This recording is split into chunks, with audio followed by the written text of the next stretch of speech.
Okay, so last year I made a video about how to play COD Mobile using a controller.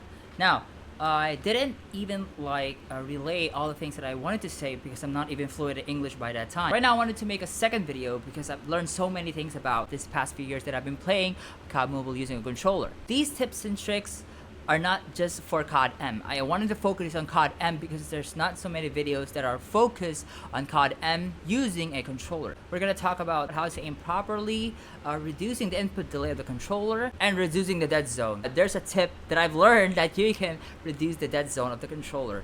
It's not completely a zero, like a 0% dead zone, but I think like 5%. The whole point is the dead zone was reduced. Okay, I've been playing without aim assist. Like, no kidding, I've been playing without aim assist because of Apex Legends and the finals and Warzone. Yes, I've been playing without aim assist because I wanted to prove that you can play without aim assist. So me, I'm not a pro player. I'm just an average player that plays controller but without aim assist. So let's get into it. So the first tip is finding the right controller. Whether you're using a PS5, an Xbox Elite controller, or some third-party controllers, well, that depends on you. The most important thing is comfortability. The second is don't ever underestimate firing range. When going to fight battle royale or multiplayer, always go for warm-ups before going into fights. For example, like going to firing range, like every day, every battle, every game you hop on, whether it's the finals, Rainbow Six, Warzonemobile, never underestimate firing range. Always practice, like every day, always practice. It might sound like repetitive, but the key to a perfect aiming is not perfect, but like a perfect aiming. The key to a good aiming is practice. Practice and practice all over again. The aiming that I'm gonna teach you is number one is I know y'all know this, but centering. What is centering? What is centering? It's placing your crosshair in the middle, like this. What does that do? Centering gives you the opportunity to aim less. What do I mean to aim less? It gives you the opportunity to center your aim, and you don't have to look down. You can easily engage when you're in centering mode, rather than looking down. And then when you see an enemy, you're just gonna have to ADS like that, and that is super crucial. By the time that you have ADS, he already killed you. Second one, moving your thumbsticks from left to right. Might sound dumb. Aiming left to right, like consistently and correctly. What do I mean by correctly? Now, if you are aiming like this, if I'm going to aim to the left, I'm going to aim like this. That is not a proper way. If you wanted to aim properly, this must be a straight horizontal line. This must be straight horizontal, not diagonal. Now that is a common problem amongst players that are trying to aim. For example, this is the enemy, and I am facing here. Whenever they see an enemy, they tend to overshoot and to over aim. They tend to aim diagonally and not like that, and not properly aim to the left consistently. You practice this by changing your thumb placement. Now, shout out to Doomsday Guy. The Doomsday Guy, if it wasn't for him, my aim would be shitty as hell. He's the only reason why my aiming right now is, I'm guessing, an average or like better. Just talking about the thumb placement, I've completely changed my thumb placement. My thumb placement was like this. So if I aim to the right, if I was aiming to the right, yeah, it's aiming smoothly and consistently, and it can aim slower. But if I'm going to move my left stick into the left, even how hard I try to aim slowly, it's not even aiming smoothly or slowly. It's not equal compared into when I'm aiming right. When I'm aiming to the right. So what did I do? I changed my thumb placement. My thumb placement right now is like this. It's equal when I'm aiming slowly to the left and to the right. They're all perfect. Aiming to the left and to the right. Oh, sorry. Another one is try aiming as far as you can. Try shooting as far as you can. It will correct your aiming. I don't know why, but it perfectly corrected my aiming. Try tracking the target like as far away as you can. If you can track an enemy that's far away, basically you can aim properly. Okay, flicking is also a part of centering, about a part of like aiming properly. Now what is flicking? Placing your crosshair into a target as fast as you can, that is flicking. I practiced this for like months and I couldn't even like get it right. Main goal to flick is moving your thumbsticks only once. Like for example, like this. If you move it like that, you have perfectly flicked. So let's face here, the target is on the left, flick like that. Oh, I overshoot. Okay, so let's try a stationary target. Here, I'm facing here, my target is on the right. So I must flick, I must move my thumbstick only once, not 2 times like this. Not that. Try to practice like aiming and flicking, like moving your thumbsticks only once. Like a one straight line. Like do a one straight line like this. Like that. If you can, if you're overshooting, if you're undershooting, if you're under aiming or over aiming, try aiming slowly as you can, like slowly as you can. It doesn't matter if it would take you like days or months. As long as you're doing it right, you're gonna have good aim in the future. Now, so let's start. Okay, so I'm facing here, flick. I under flick, but yeah, you get the point. So I'm facing here, flick. Okay, so let's try far away.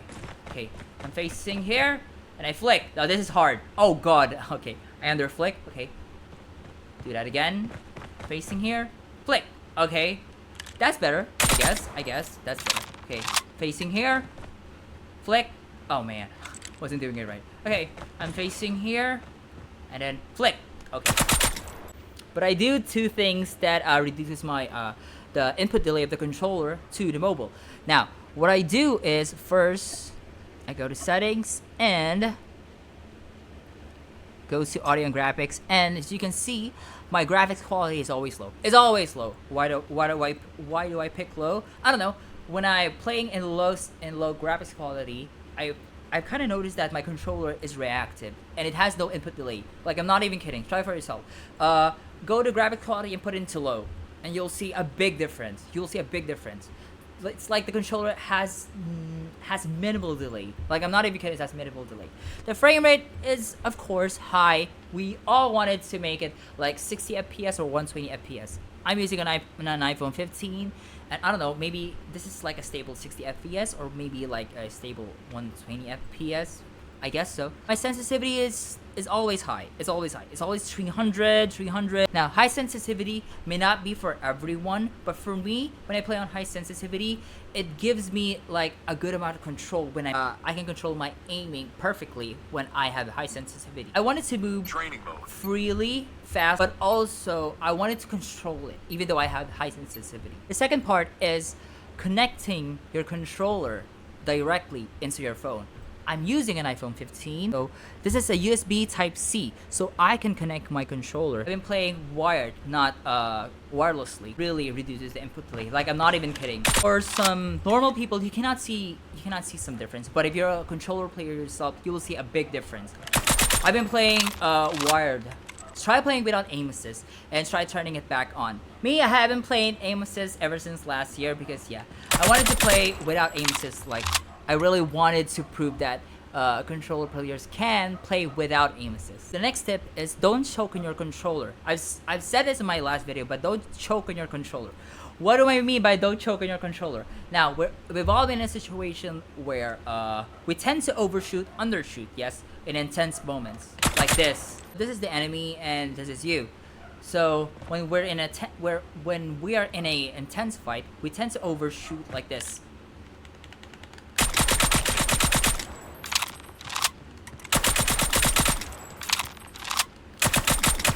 Now, I'm over exaggerating, but you get the point. There's not many people that talk about this, but we need to relax. Sorry, but that's kind of stupid. Whenever we're into intense fight, there's not so many people that talk about this. In order for you to have a good aiming, try to relax into some intense situation. That is pretty hard. This might sound stupid, but yeah, try doing some yoga. Try doing some meditations. Try doing some yoga, and try to relax. Try to 1v1, try to have some friends and try to 1v1 them, and that will like desensitize you, kinda, that will like desensitize you. So whether when you're in an intense gunfight, you are already built for it. This kind of helps. But lastly is try to think that you're better than them. I don't know. When you're nervous because you're scared. I know we are scared when going into intense fights, but like for once, try to think that you're better than most of the people. Like I don't know. For me, it works. This works for me. I have low self-esteem, but whenever I think of this, I kind of feel like I'm the best pro player in the world. Sometimes when in an 4v1, 4v2 intense situation, I kind of think that sometimes I think that I'm the best player in the world, and that tend to like toughen me up, and like having less anxiety and having less panic attacks whenever I'm playing, and less pressure. And with that, and yeah, that really kind of helped me. I don't know. I don't know about you guys, but I don't know. Try doing that, guys, if you're into that thing. The last thing about this is reducing the dead zone. Recently, like, discovered this. In order to reduce your dead zone, is connecting your phone into your controller. I've learned that connecting your controller wirelessly into the phone has that built-in 10% or 5% dead zone. I don't know. I discovered that. I recently discovered that. Disadvantage to play wirelessly because it has a input delay, and especially it has a massive big dead zone. I don't know how did I don't know. It's an accident that I discovered this. But to show you myself, I'm gonna connect my controller wirelessly, okay? And see, there's a big difference when it comes to dead zone when it is connected wirelessly and wired. Okay, so I've connected it. Okay, so it has that big dead zone. It has that delay. Yes, that delay. Look, y'all can see that delay, that massive delay. And you can see that it has a massive dead zone. Look, I'm moving my stick. And that little part doesn't even register.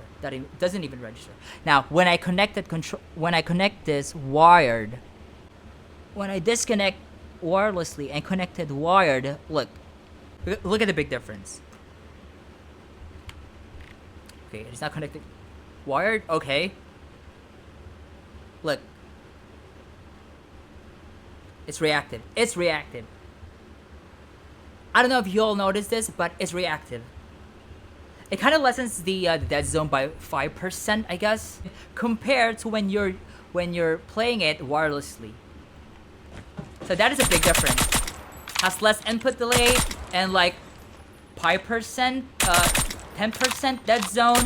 The dead zone is less when you're playing it wired. So those are my tips and tricks. How to play COD Mobile using a controller, aiming tips, and how to reduce dead zone. So what did I miss, guys? Yeah, so I guess that's it. So these tips and tricks are not just for Codm, but I wanted to focus this on Codm. Shout out to Doomsday Guy, to Benny Munoz, for some content creators that are playing Codm using a controller. So that's it, guys. Thank you so much for watching. So see ya.